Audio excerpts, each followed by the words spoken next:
Teoría del significado en la filosofía analítica.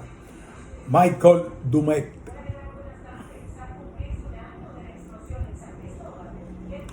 ¿Qué es una teoría del significado? Es una teoría que pretende explicar en qué consiste que las palabras de un lenguaje tengan el significado que tienen. Obviamente, la pregunta en qué consiste que una palabra tenga significado es filosófica. La pregunta psicológica es diferente. Inquiere por los mecanismos psicológicos o incluso neurológicos mediante los cuales un hablante concreto de una lengua asocia las palabras de un lenguaje con su significado, tanto como si este mecanismo opera a un nivel consciente como inconsciente. La pregunta psicológica es obviamente interesante, incluso relevante para la filosofía, pero la pregunta filosófica la precede.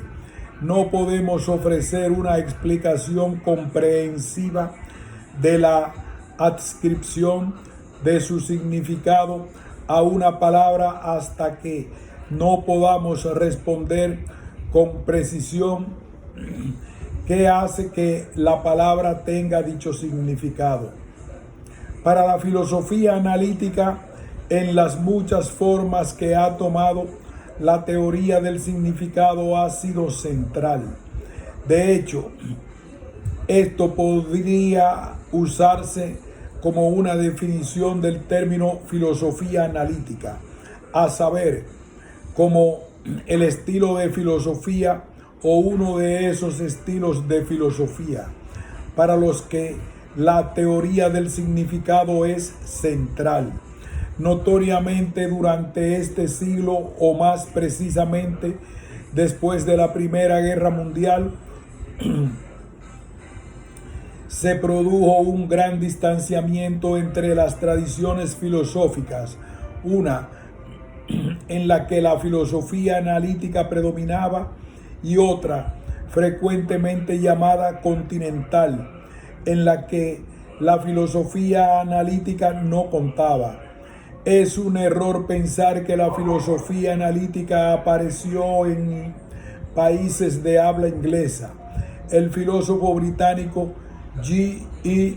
Moore, 1873-58, y Bernard Russell, 1872-70,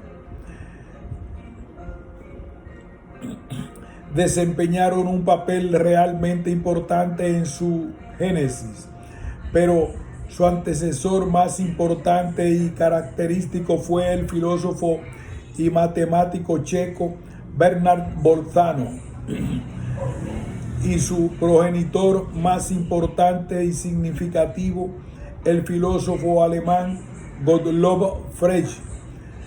Un grupo principal de sus exponentes lo constituyó el celebrado Círculo de Viena, que incluía a Moritz Schlick, Otto Neurath, Rudolf Carnap, Frederick Waismann. El practicante más influyente y probablemente el más grande de la filosofía analítica en el siglo XX fue el filósofo austríaco Ludwig Wittgenstein, quien, aunque pasó la mayor parte de su vida en Cambridge, escribió casi exclusivamente en alemán. El nazismo fue el causante de que prácticamente todos los exponentes de la filosofía analítica en Alemania y Austria se desplazaran a los Estados Unidos y Gran Bretaña.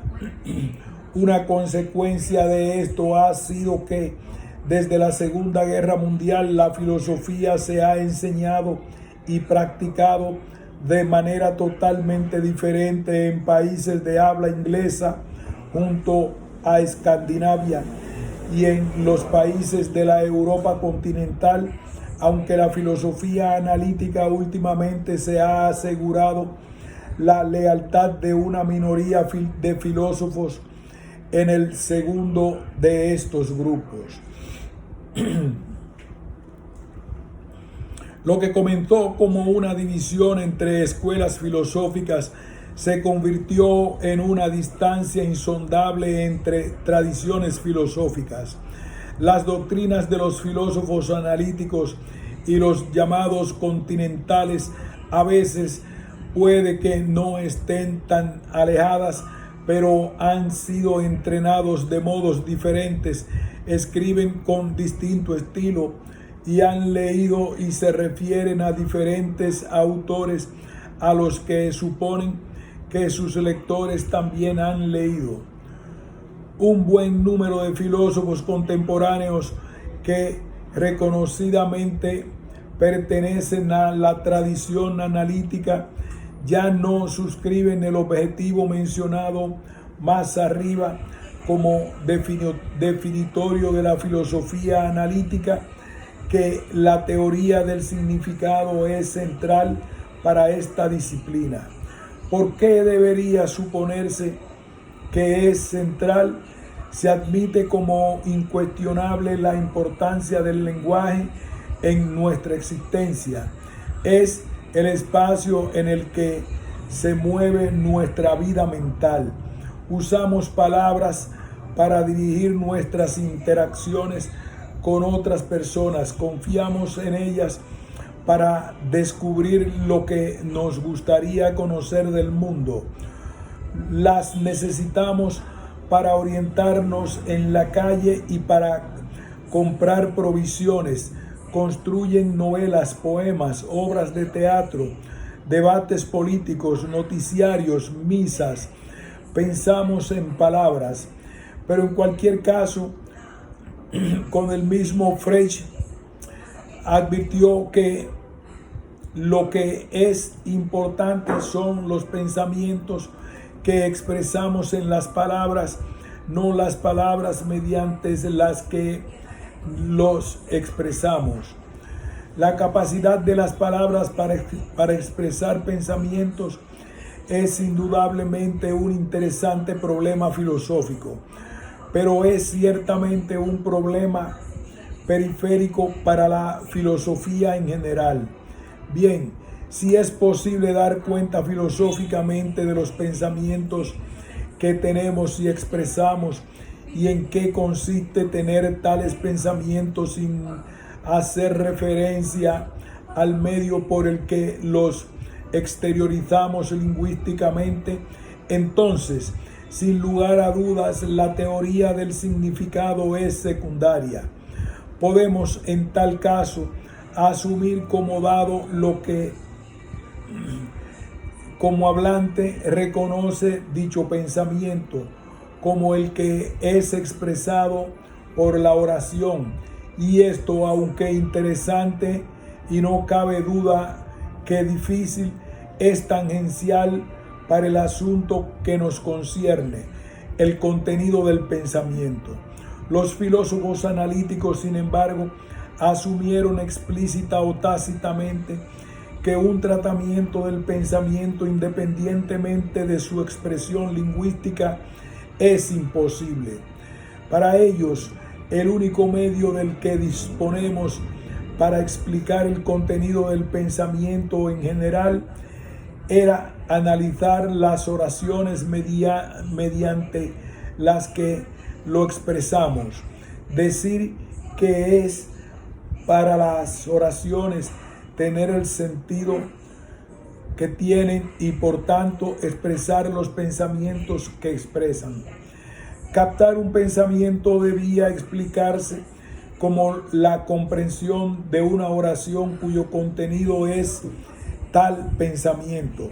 Dominar un concepto se explicaba como conocer el sentido de una palabra o un grupo de palabras.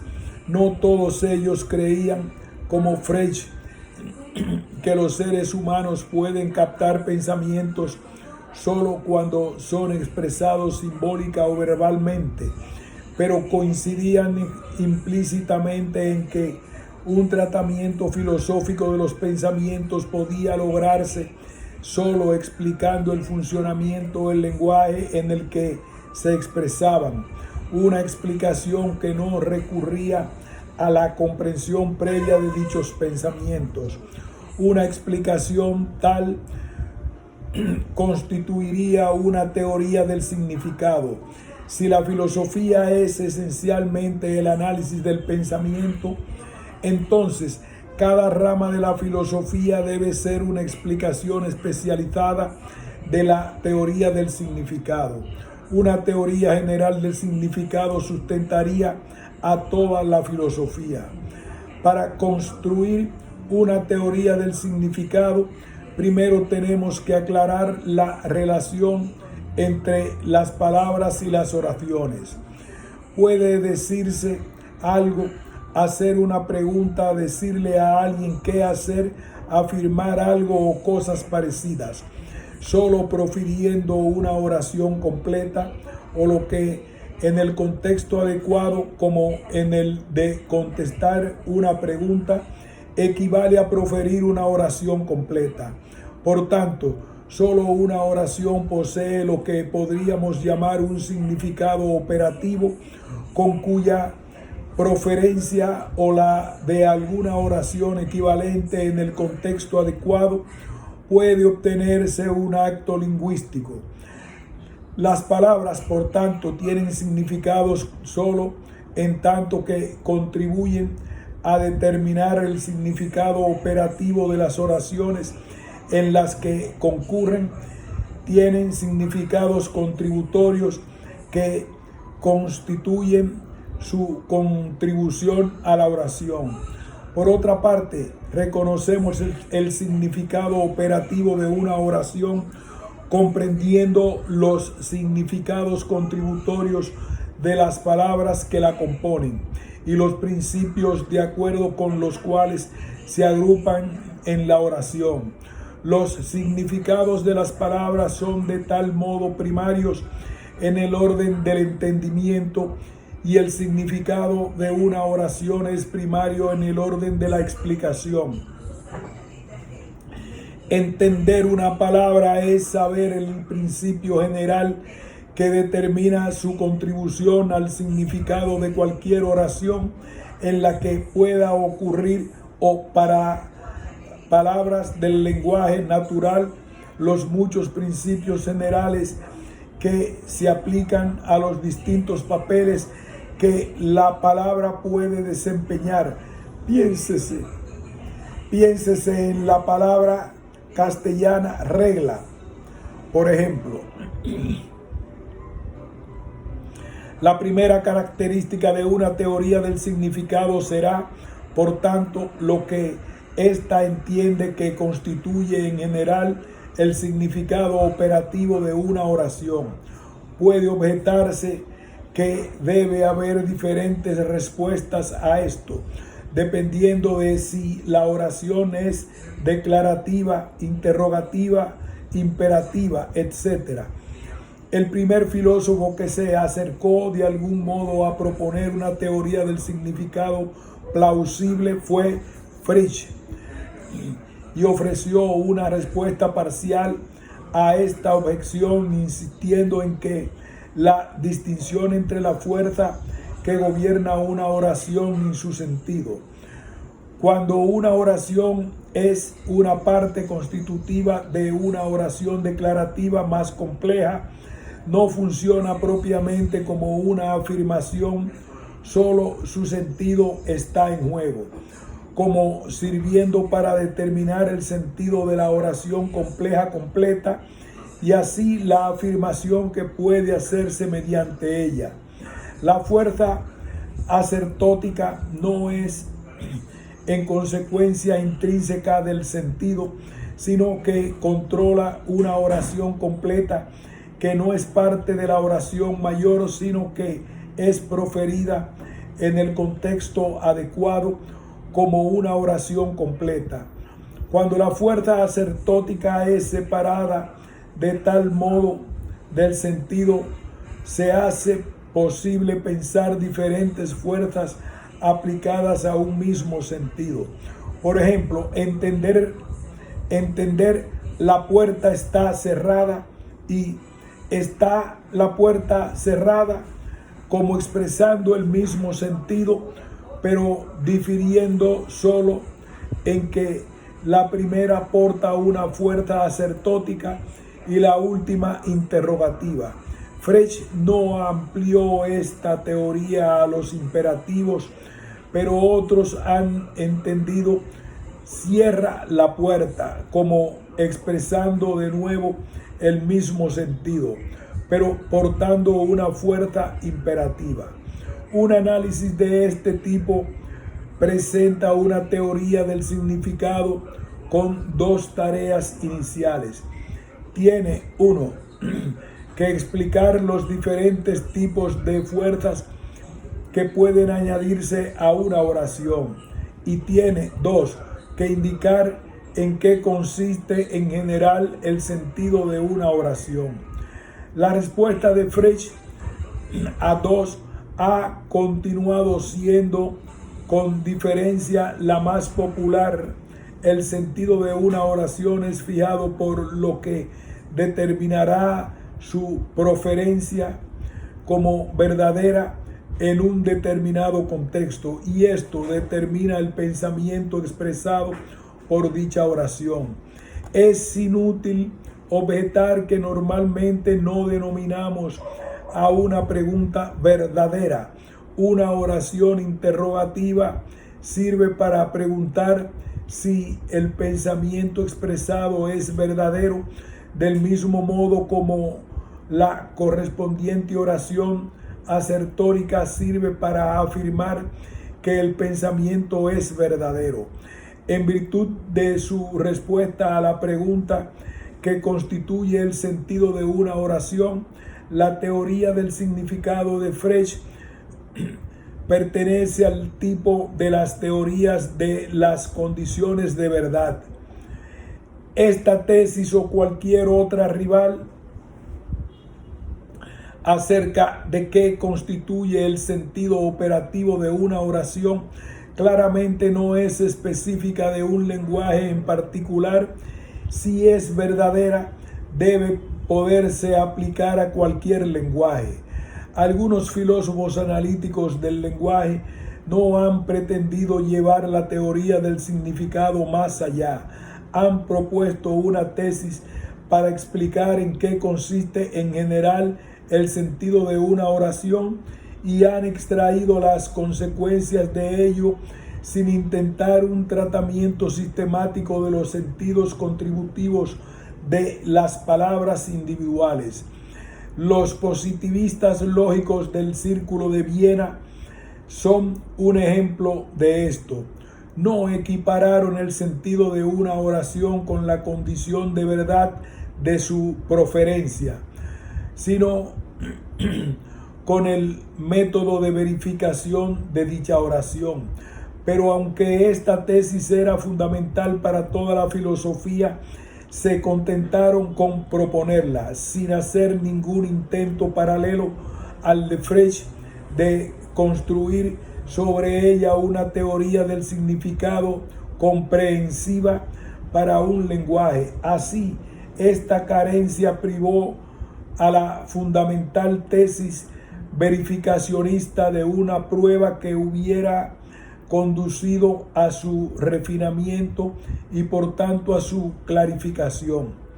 Una vez establecidos los fundamentos de una teoría del significado mediante la formulación de una tesis general acerca del sentido operativo de una oración, la siguiente tarea para la construcción de una teoría debe ser explicar los significados de las palabras de tal modo que compongan los sentidos de las oraciones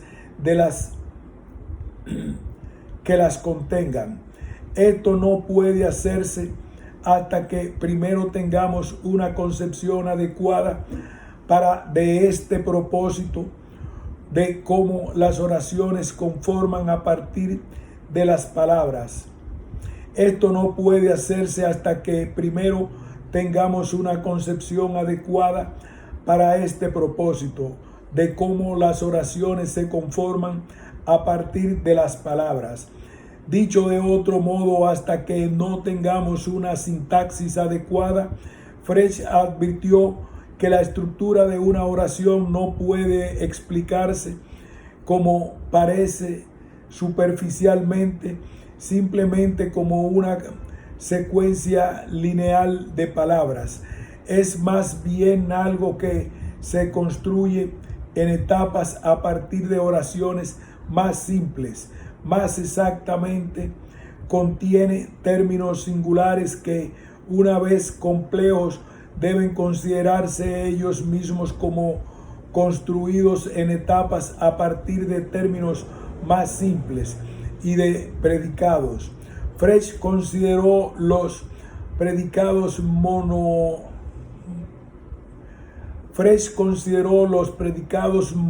monádicos, que son en general complejos, no como agrupados a partir de sus partes constituyentes, sino formados a partir de oraciones, omitiendo una o más ocurrencias de algún término particular.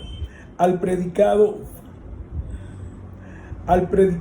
formado de tal modo, podría aplicarse tanto un cuantificador para formar una oración como un operador formador de términos.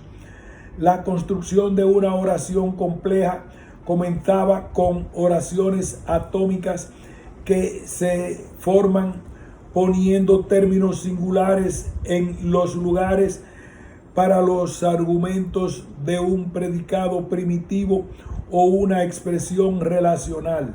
Estos términos pueden ser complejos y tener así una historia propia de su construcción. Cada etapa en la formación de una oración compleja resultaría de aplicar el signo de negación a una oración o un cuantificador a un predicado, o de la conjunción de dos oraciones mediante algún operador proposicional binario. En este análisis, la verdadera estructura de una oración se parece más a la de un árbol que a la de una secuencia lineal. Es evidente de esta exposición que la sintaxis así descrita no es exactamente la de un lenguaje natural. Corresponde más bien a la de un lenguaje simbólico de la lógica de predicados, que Fresh fue el primero en formular en su famoso libro de 1879. El propio Fresh no fue nunca muy preciso acerca de la relación entre lo que él llamó su conceptografía y el lenguaje natural. Sostuvo que la estructura de una fórmula del simbolismo lógico reflejaba fielmente la estructura del pensamiento que expresaba y, por tanto, la estructura del pensamiento expresado por una oración adecuada del lenguaje natural. Además, su teoría semántica no se aplicaba directamente a ningún lenguaje natural, sino a uno con la sintaxis de la lógica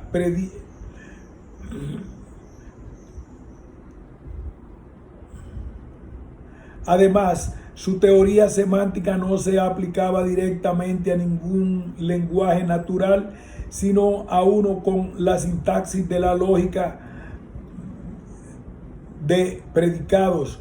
Según la postura de Fresh, una oración del lenguaje natural que exprese un pensamiento debe tener una estructura que refleje imperfectamente y, por así decirlo, distorsione la estructura de dicho pensamiento. Esto implica que debe haber reglas que gobiernan la transformación de una fórmula lógica en una oración equivalente del lenguaje natural, reglas inversas a estas son implícitamente seguidas por un estudiante Nobel de lógica matemática cuando se ocupa de transcribir las oraciones del lenguaje natural a notación lógica. Frege no se preocupó por la formulación de tales reglas. Esta postura ha sido seguida por filósofos analíticos posteriores a él como W. O. Quine, 1908, para quien el primer paso en el análisis de la estructura semántica de las oraciones del lenguaje natural es regimentarlas, esto es, reescribirlas de acuerdo con la sintaxis de la lógica de predicados.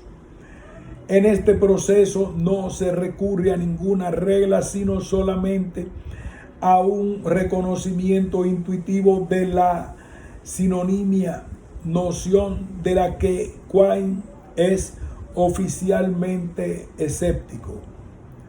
En contraposición, los análisis de los adverbios hechos por Davison proporcionan una regla precisa para ser usada en dicha regimentación. Apunta así parcialmente a destapar la estructura oculta de las oraciones del lenguaje natural. Lingüistas de la escuela de Noam Chomsky llevan este proceso aún más lejos, considerando la estructura superficial de las oraciones del lenguaje natural como derivadas mediante unas reglas de transformación enumerables de una estructura profunda muy similar a la estructura de las formas lógicas. Dada una sintaxis apropiada, una teoría del significado debe explicar los significados de las palabras de un lenguaje que tenga una dicha sintaxis. Palabras que han de ser explicadas como determinando conjuntamente los significados de las oraciones que ellas mismas componen. En una concepción fregiana, la tarea debe realizarse en dos capas. La primera es la teoría semántica apropiada, la teoría de lo que Frege llama Benduntum, que explica cómo el valor de verdad de una oración proferida en un contexto dado es determinado de acuerdo con su composición. Debe por tanto explicitar para cada palabra o frase componente la contribución que hace para determinar el valor de verdad. Esta contribución será un rol semántico que, según Frege, puede considerarse siempre como la posesión de un correlato extralingüístico adecuado, su valor semántico o referencia. Un término singular contribuye determinando un objeto particular como un valor semántico. El valor semántico de un predicado monádico es una función de los objetos sobre los valores de verdad. A esta función la llamó Frege un concepto, el valor de verdad de una oración formada mediante la instanciación de un término en el lugar del argumento de tal predicado es el valor de dicha función como valor semántico del término como argumento. Los componentes de un término singular complejo tienen valores semánticos que van a determinar el valor semántico del conjunto. Así, el valor semántico de una expresión funcional como la madre de es una función de objetos sobre objetos, y el valor semántico de un operador que forma un término a partir de un predicado, como el operador descriptivo del objeto X, tal que es una función de conceptos sobre objetivos. El valor semántico de un predicado complejo es la función que toma el valor semántico de cualquier término sobre el valor de la verdad de la oración, que resulta de colocar tal término como argumento. El valor semántico de un operador proposicional es una función de verdad, la que un cuantificador es un concepto de segundo orden, relacionando conceptos de primer orden con valores de verdad. Así, las constantes lógicas, operadores oracionales y cuantificadores se explican especificando cómo los valores de verdad de las oraciones en las que ellas son el operador principal están determinados a partir de los valores semánticos de las oraciones o predicados en los que operan. Las constantes lógicas pueden, por supuesto, ocurrir en una oración sin ser el operador principal, pero el principio general es que la determinación del valor de verdad de una oración sigue los pasos de su construcción. Por tanto, la contribución de cualquier constituyente de la oración está totalmente explicada por su contribución a la determinación del valor de verdad de la oración formada en el primer nivel en el que dicho constituyente apareció en el curso de la construcción, o el valor semántico del término formado en ese nivel. El trabajo reciente en filosofía analítica se ha concentrado intensamente sobre la semántica, concebida en gran parte de la manera, pero aplicada a aspectos del lenguaje natural y relevantes para el lenguaje de las matemáticas, que era el principio. El trabajo reciente en filosofía analítica se ha concentrado intensamente sobre la semántica, concebida en gran parte de esta manera, pero aplicada a aspectos del lenguaje natural y relevantes para el lenguaje de las matemáticas, que era el principal objetivo en la sistematización de Frege. Este interés se ha debido al dominio de la escuela americana encabezada por Quine. La semántica, tal como ha sido expuesta más arriba, es parte de una teoría del significado de condiciones de verdad, dado que el objetivo es describir cómo una oración se decide verdadera o falsa de acuerdo con su composición. Pero el trabajo más reciente ha modificado esto para poder acomodar los operadores modales expresados en el lenguaje natural mediante verbos auxiliares como deber o poder, lo cual ha lamentado Quine, ya que él ha criticado durante mucho tiempo la inteligibilidad de las nociones modales. Con este propósito se ha utilizado la idea leibniziana de los mundos posibles. El valor semántico de una expresión no es sencillamente su correlato en el mundo actual. Por ejemplo, la serie de objetos de la que un predicado monádico es actualmente verdadero, sino su correlato en cada mundo posible. Ejemplo, la serie de objetos de la cual un predicado es verdadero en cada uno de dichos mundos posibles. En tales teorías destaca la distinción hecha por Saul Kripke entre términos que designan objetos rígidamente y aquellos que los designan de un modo flexible. El objeto, si lo hay, en un mundo posible designado por un término flexible depende de las condiciones que se den en dicho mundo. El objeto designado en ese mundo por un término rígido es ese que designa en el mundo actual, si existe en dicho mundo posible. Lo rígido es ese que designa en el mundo actual, si existe en dicho mundo posible. Lo que es aún de fundamental importancia es el valor de verdad de cualquier oración en el mundo actual, pero la verdad en cualquier mundo de una oración gobernada por el operador modal dependerá de su valor de verdad en otros mundos posibles. En la concepción freudiana, la formulación de una teoría semántica tal como se ha explicado antes es sólo el fundamento de una teoría adecuada del significado.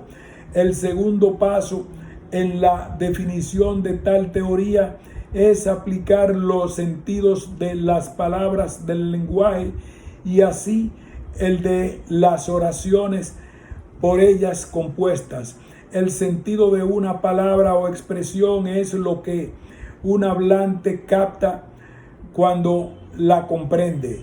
En general, el hablante no puede describirse como conociendo el valor semántico de las expresiones o palabras, más que diciendo que la comprensión de una oración consiste en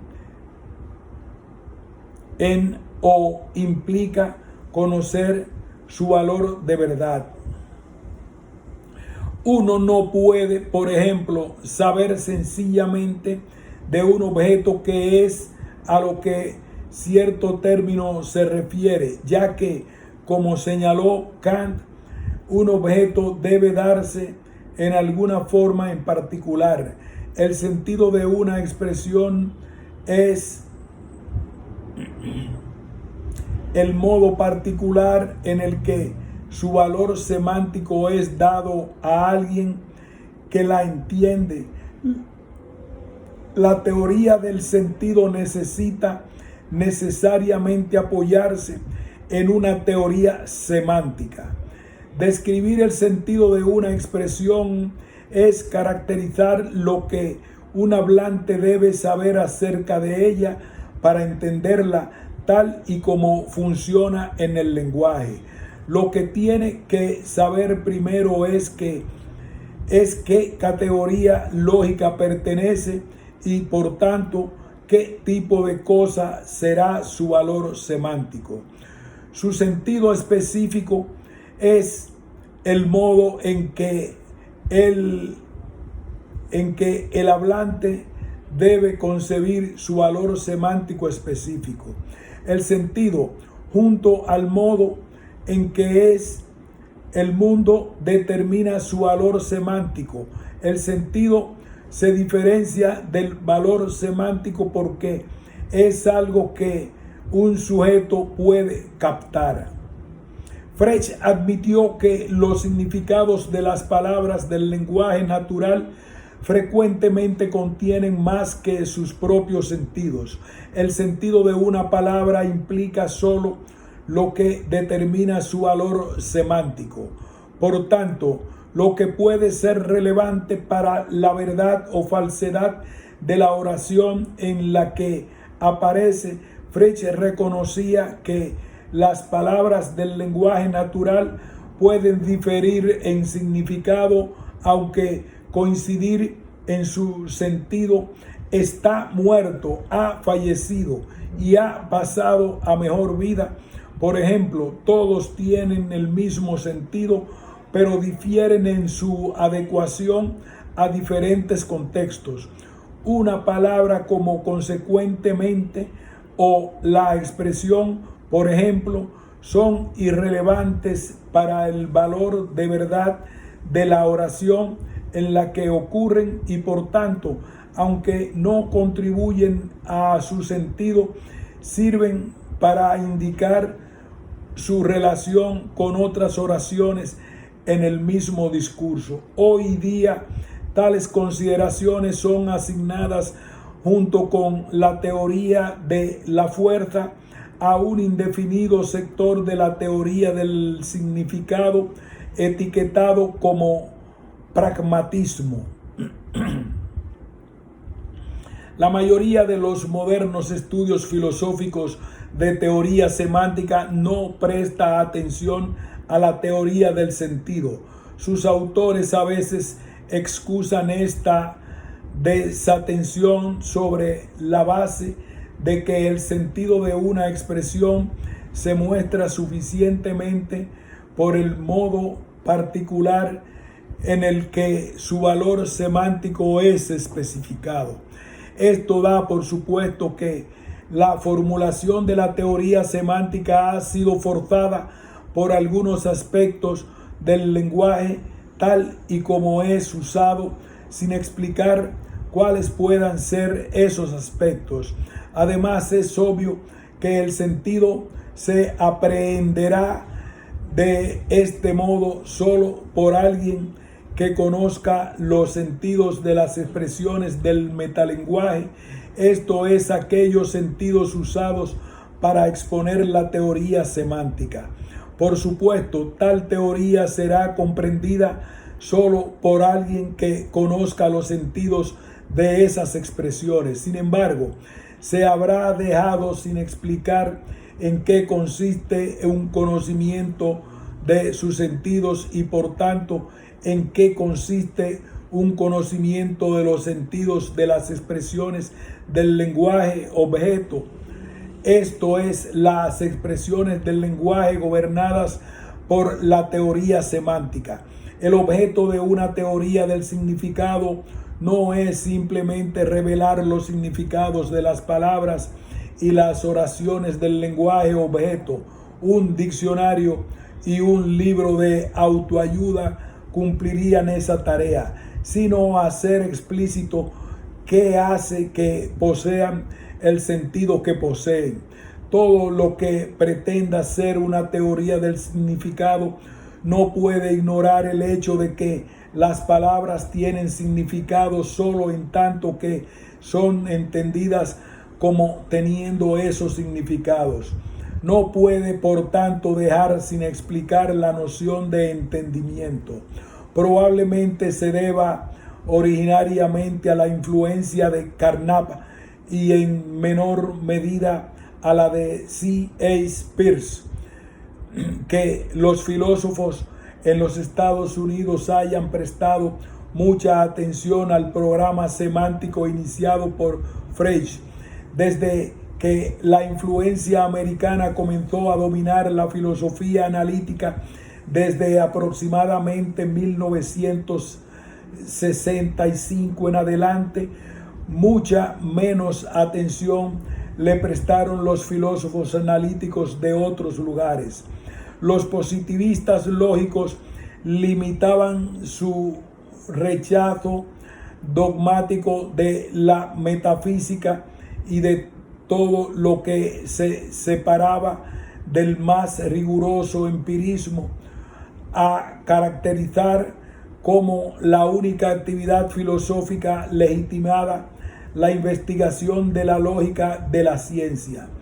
Esto naturalmente reforzaba su disposición para discutir todos los problemas que estimaban genuinos en términos lingüísticos, pero a excepción de Carnap, sus investigaciones nunca se ocuparon de la teoría semántica en un sentido estricto. El Tractatus Logico Philosophicus de Ludwig Wittgenstein contiene una llamativa declaración de su descripción a la concepción de las condiciones de verdad del sentido de las oraciones, pero su trabajo posterior, aún en torno al lenguaje, como antes, manifiesta una postura totalmente diferente respecto al significado. El significado de una expresión había de explicarse mediante una descripción de su uso. Ese eslogan Por supuesto, no nos conduce demasiado lejos cuando queda claro en qué términos el uso de una expresión o la forma de una oración ha de describirse, no en la última filosofía de Wittgenstein, mediante la especificación de las condiciones de su verdad o su correcta aplicación.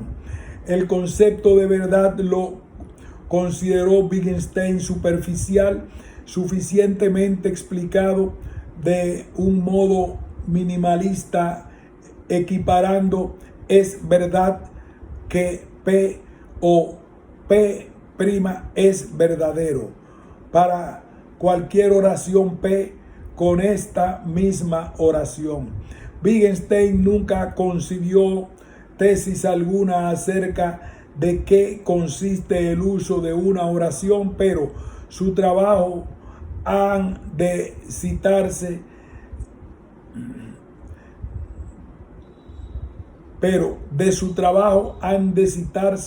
tres tipos de cosas en la descripción de su uso. Debe decirse que entiende que hablante que justifica una proferencia lingüística. Debe decirse que entiende un hablante que justifica una proferencia lingüística. Debe señalarse que es una respuesta adecuada a dicha proferencia y qué tipo de respuesta intenta provocar una proferencia tal.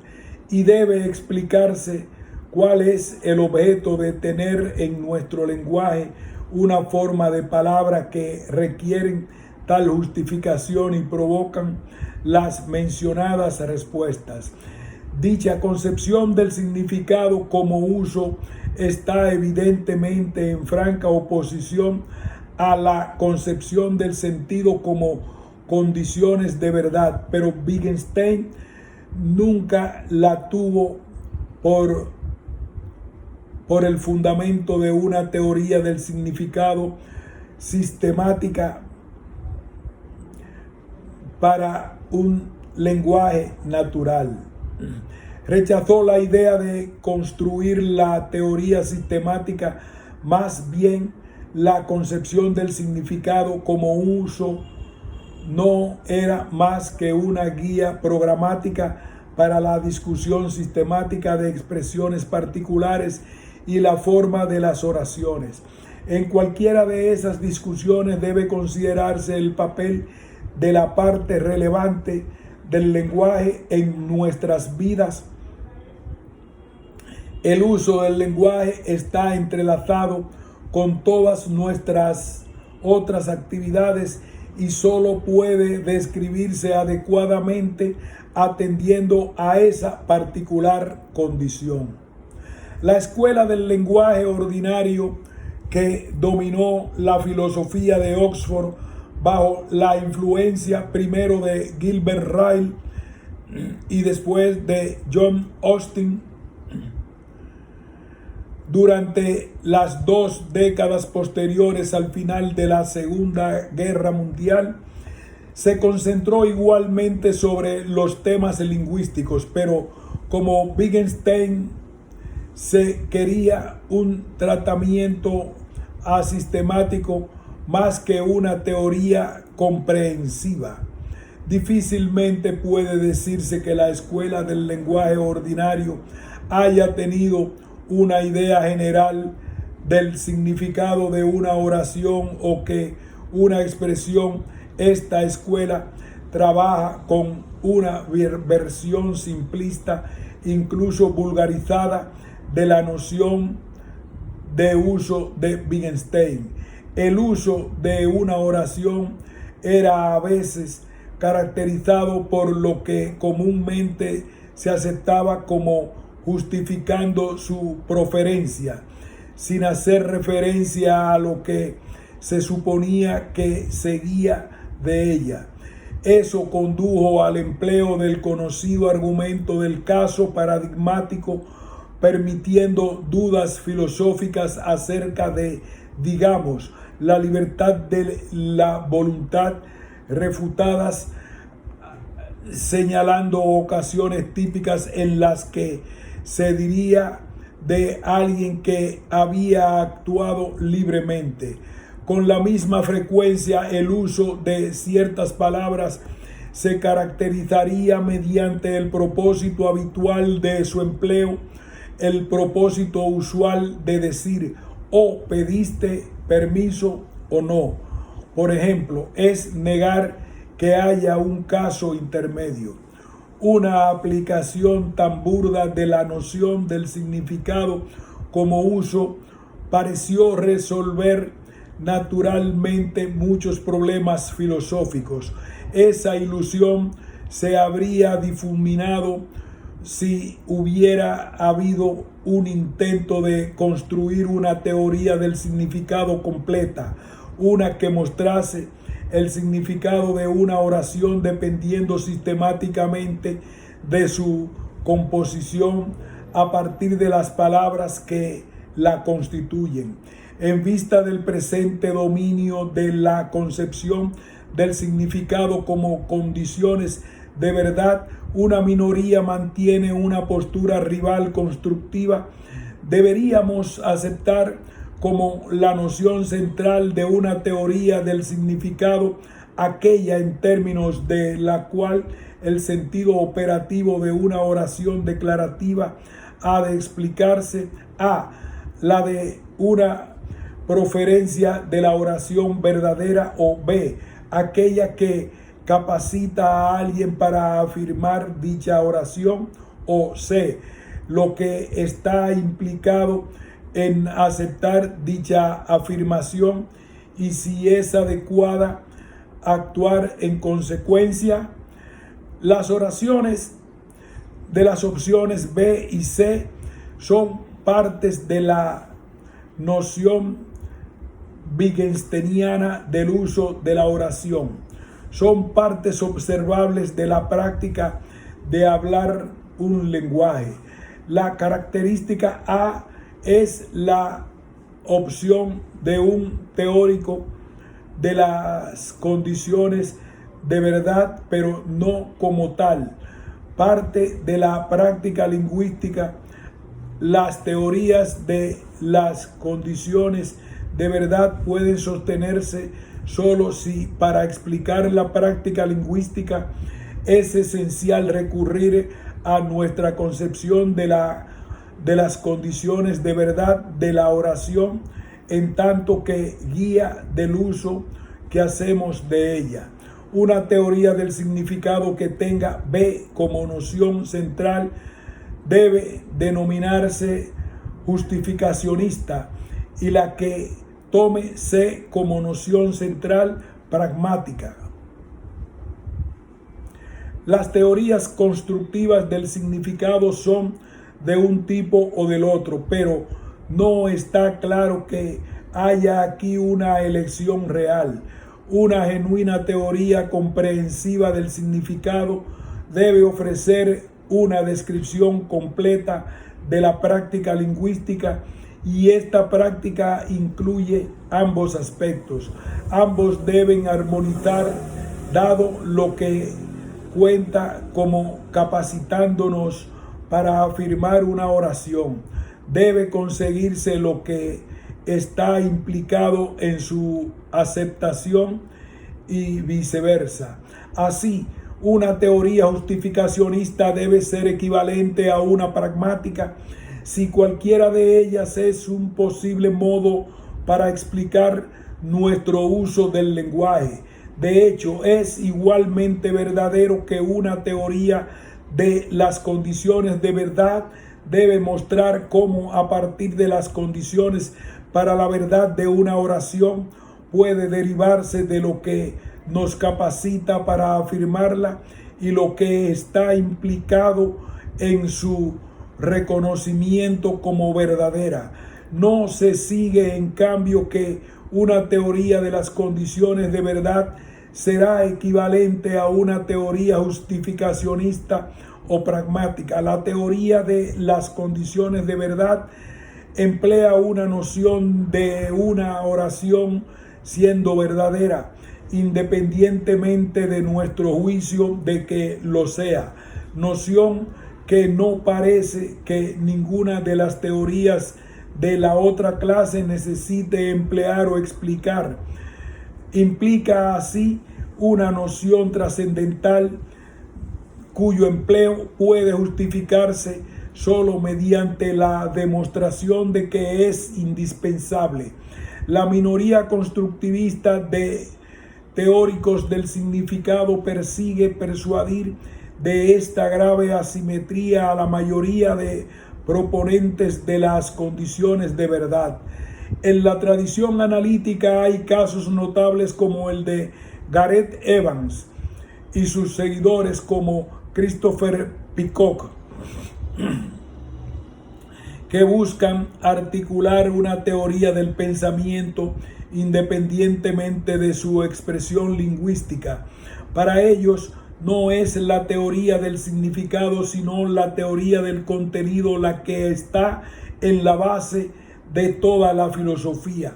A primera vista, esto le da la vuelta totalmente a la filosofía analítica entendida históricamente. De hecho, es una revolución altamente conservadora.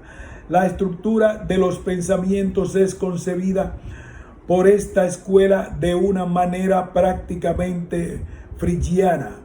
Su estructura es analizada en un modo paralelo al de la teoría semántica freudiana, esencialmente como una teoría librada de las referencias a aspectos lingüísticos. Esta teoría sigue siendo de la clase de condiciones de verdad. El contenido de un pensamiento se determina mediante la condición que lo hace verdadero. Continúa siendo composicional. Los pensamientos constan de partes, conceptos que cooperan para formar sus contenidos. A diferencia de los teóricos de la semántica que no prestan atención a los sentidos de las palabras y oraciones en favor de su valor semántico, los teóricos del pensamiento reconocen sin paliativos la distinción entre sentido y valor semántico. Difícilmente podrían decir que tienen una teoría del pensamiento si no propusieran una teoría del sentido explícita y detallada, que lo es de nuestro entendimiento de los conceptos que constituyen pensamientos completos, capaces de ser verdaderos o falsos, pero su tratamiento de tales conceptos no recurre a operaciones mentales internas al modo de las teorías psicologistas tan rechazadas por Freud, al igual que por Edmund Husserl. La posesión de un concepto se explica mediante las habilidades de un sujeto para interactuar con partes de su medio.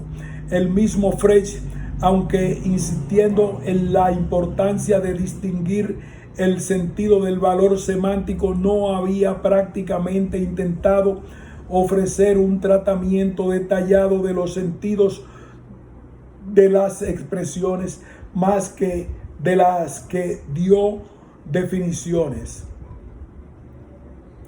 Los teóricos del pensamiento sí ofrecen un detallado análisis de la posesión de conceptos, y un momento de reflexión prueba que mucho de estos análisis debe solapsar lo que estaría necesariamente contenido en un tratamiento preciso de los sentidos de las correspondientes expresiones lingüísticas.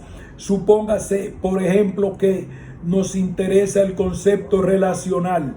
Está más lejos que, como aparece en ejemplos como la mesa está más lejos que la silla.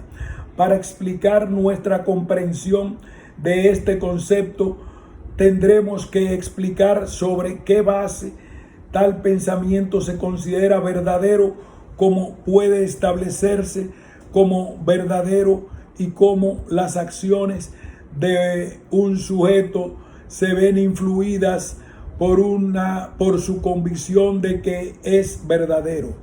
Todas estas cosas deben